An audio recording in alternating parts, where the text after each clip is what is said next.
ginpatawag ko pati ni Sir sa school. Ha? Nano kay gipatawag ako?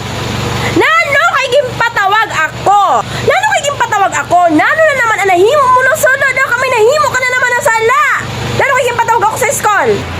Daka ikaw may sala, mami, kay ikaw ang gipatawag ni Sir sa school.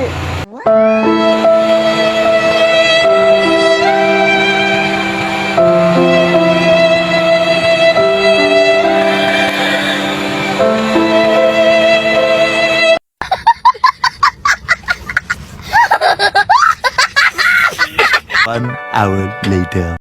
Afternoon po, di po ako sugad sir, kay sabi daw po sa anak ko, ginpatawag mo daw po ako dito sa school. Kay nano po tabi sir, nano po an imo tuyo, kay patawag mo po ako. Ay, upo, misis. Gimpatawag ko gayud ikaw.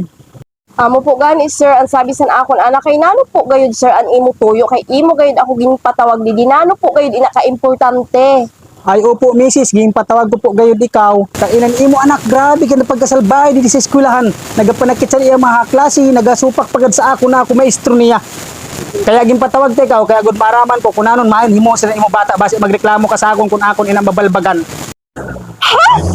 Para lang sana sir, imo na gayud ako ipatawag dito sa school, ginadisturbo mo ang mga trabaho ko sa balay. Dili mo aram, grabe ang trabaho ko, nagkadinang gayud ako didi kay impatawag mo ang akon anak. Kag amo nagalian rason salbay an anak ko.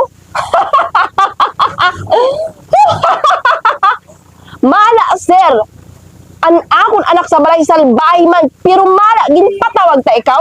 Ginpakuha ta ba ikaw didi sa school? Gindisturbo ko ba ang pagatok do mo didi? Ginpaka di ko ba ikaw? Wala ba ga?